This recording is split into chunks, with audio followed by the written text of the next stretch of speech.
안녕하세요. 최종원입니다. 4월 1일부터의 산유국 증산을 앞두고 유가 전쟁이 끝나지 않아 굉장히 불안한 장세입니다. 과연 어떻게 진행이 될지 시작 전에 하단에 있는 구독과 따봉 버튼 눌러주시고 감산합의 가능성에 대한 부분은 본론에서 확인하시기 바랍니다. 그럼 시작합니다. 감산합의에 대한 부분은 지난주 27일 이후로 별다른 이슈가 없었습니다. 그러면서 금요일에 미국의 하원에서 부양책이 통과됐고 유럽 쪽에서는 부양책에 대한 의견차로 인해서 통과가 안 됐습니다. 2주간 보류하기로 했었죠.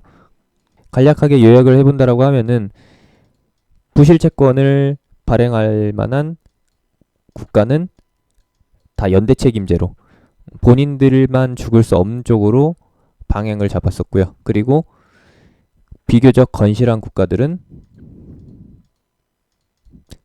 죽을 국가들 죽고 이탈리아나 스페인 이런 쪽들은 그냥 알아서 죽게 내버려두고 본인들이라도 살 수 있게끔 그쪽으로 부양책을 실시하겠다라고 하면서 의견차가 생긴 겁니다.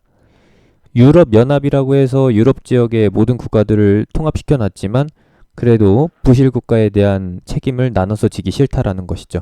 당연한 거 아니겠어요? 이기적으로 가는 게 맞다라고 봅니다.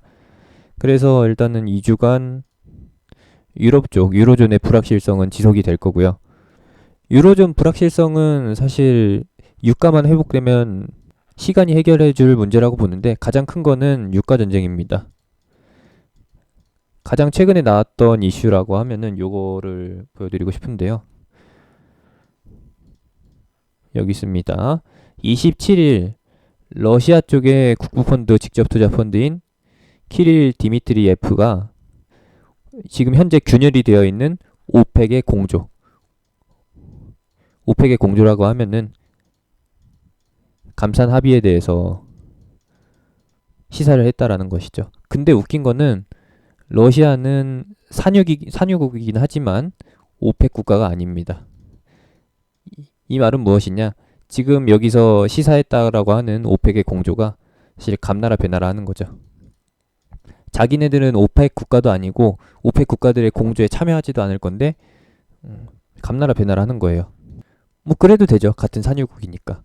이 소식이 나오고 나서 무슨 얘기가 나왔었느냐? 오펙 국가의 수장 사우디 쪽에서 러시아와는 협상하지 않고 있다라고 쐐기를 박았습니다. 이거를 다른 뜻으로 보면은 오펙 국가 간의 협의라고 하면은 감산이죠. 감산 협의는 진행되고 있지만 여기에 러시아는 포함되어 있지 않다라는 거.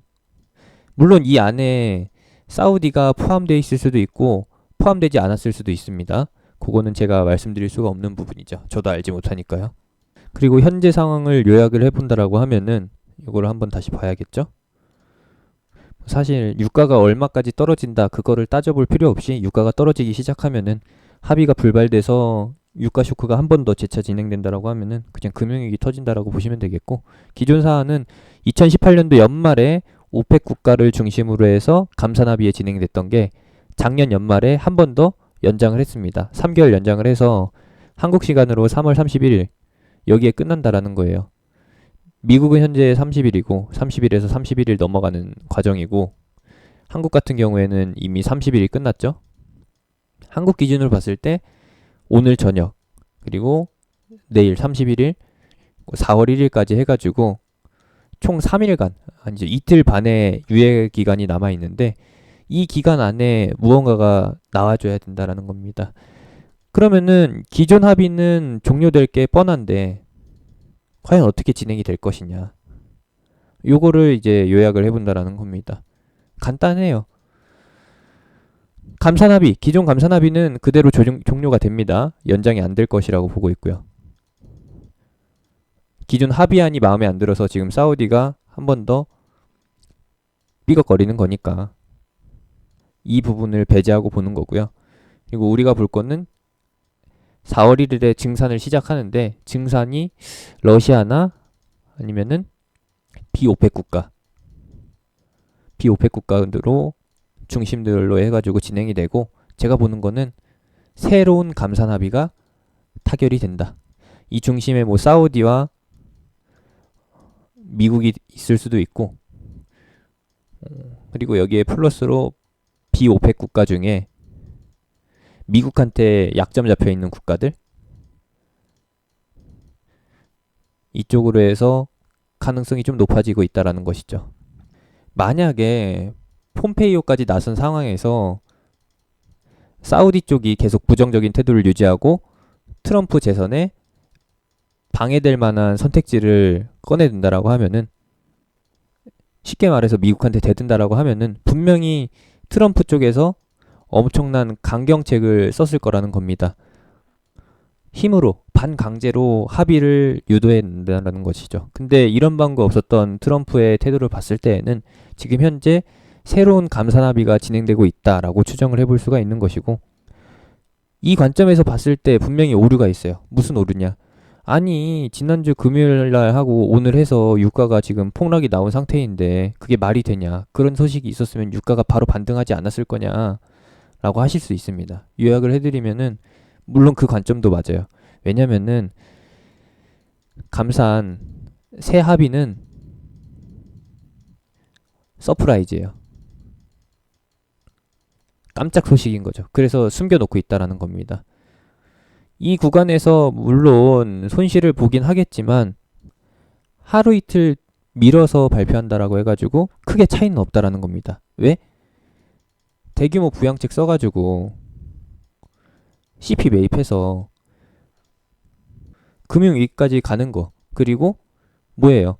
실직자들이 생길 수 있는 석유 기업들 지원해주잖아요. 석유 기업도 지원해주고 노동자들도 지원해주고 하니까 뭐 하루 이틀 3일 정도는 이 발표를 좀 미뤄도 상관없다라고 봅니다. 여러분들의 생각은 어떠실지 모르겠는데 저는 이 관점으로 보고 있고요. 그래서 이 사안이 공개가 되게 되면은 분명히 유가가 급반등이 나오면서 20달러에서 25달러 가고, 25달러에서 30달러 가고, 30달러에서 35달러까지 간 다음에 일반 석유 기업들의 도산 위험, 쇼크가 안정세를 취하게 되고, 그리고 셰일 기업들의 마진 노선인 50달러까지도 천천히 갈 수 있을 것이다 라고 보고 있습니다. 너무 긍정적으로 봤나요? 제가 말씀드리고 싶은 거는 4월 1일에 증산 시작, 러시아 증산에 동조하는 일부 동맹국들의 그 증산 시작은 막을 수가 없을 겁니다.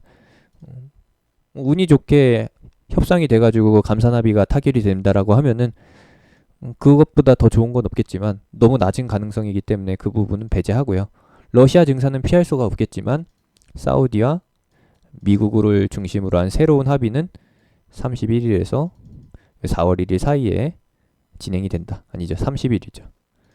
30일에서 4월 1일 사이에 발생이 될 것이다 라고 보이고 있고, 요 사이사이에 좀 소식이 발표가 좀 미뤄지면서 불확실성이 추가된다. 불확실성으로 인해서 현재와 같은 유가 하락세가 나오고 있다 라고 추정을 해보는 거고요. 막연하게 부정적으로 본다라고 하면은 말씀드렸듯이 금융위기로 번집니다. 러시아가 증산을 시작하고 새로운 감산 합의가 없고 사우디 쪽에서도 러시아 따라서 증산을 하게 되면은 유가는 계속해서 점점 더 하락하게 될 것이라는 거죠.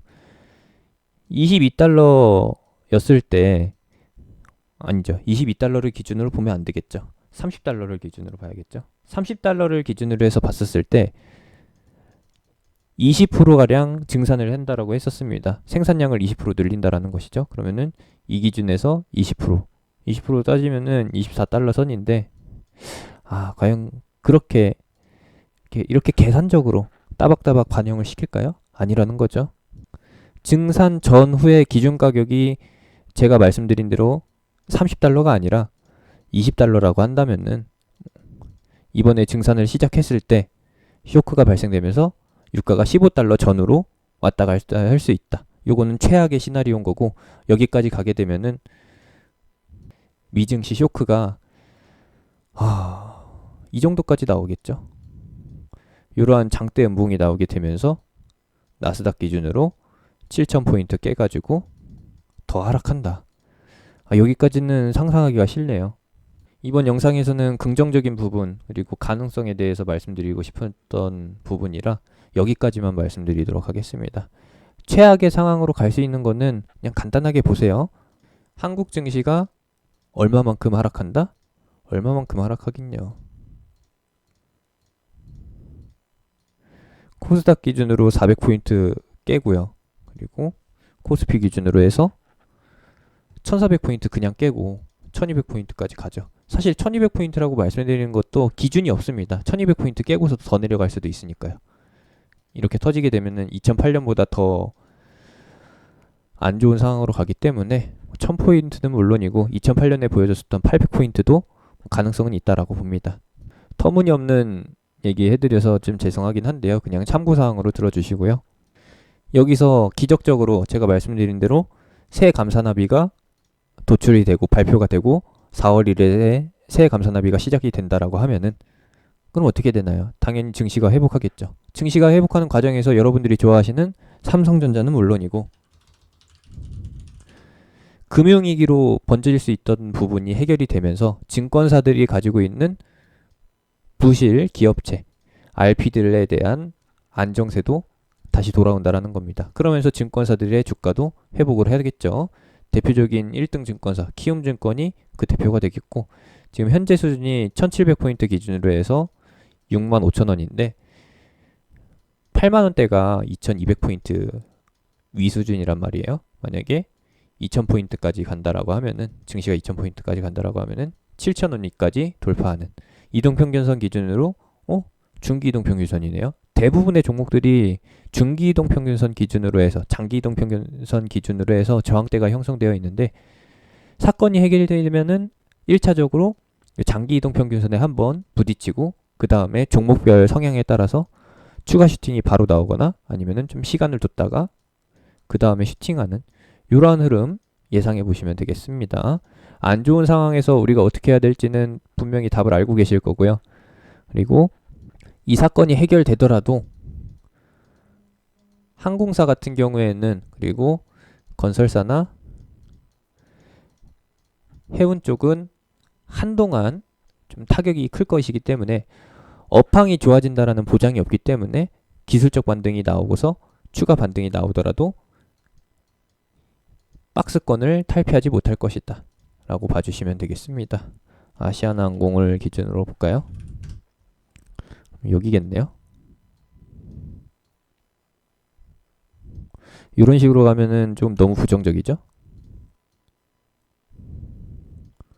이런 식으로 보도록 하겠습니다. 이런 식으로 예상을 해주시면 되겠고 새로운 감산합의 소식이 나오게 되면은 그리고 우리가 긍정적이라고 볼 수 있는 시장 반등 쪽으로 연결될 수 있는 호재성 이슈 유가전쟁 종료 쪽으로 이슈가 나오게 되면은 빠르게 판단을 해서 더 못 갈 종목은 추가 반등해서 바로 청산을 하고 현금화를 하고 여러분들이 평소에 봐두셨던 하락장 이전에 주목하고 있었던 1, 2월에 받았던 그 종목으로 봐주시면 되겠습니다. 유가전쟁 종료는 더 이상 그게 없습니다. 그게 없다라고 하면은 탈을 쓸 필요가 없어요. 탈이라고 하면은 코로나죠. 코로나 이슈도 유가전쟁 종료와 함께 같이 정점을 맞이할 수도 있으니까 코로나 부분은 패스하시고 이전에 연말에 주목하고 있었던 연말에 관심 가지고 있었던 종목들 위주로 환승해 가시길 권장해 드립니다. 관련된 새로운 소식 전달되면은 이슈가 발생되면은 바로 전달해 드리도록 하고요. 최대한 빠르게 전달해 드리기 위해서 영상보다는 글로 설명을 해 드릴 테니까 카톡으로 바로 알림을 할 거니까 아래에 있는 링크 그리고 댓글에 있는 링크 영상 끝나고 나오는 아이콘 클릭해서 제가 운영하는 톡방에 미리 들어와 계시면 되겠습니다. 좋은 소식 있기를 기대해 봅니다. 이상입니다.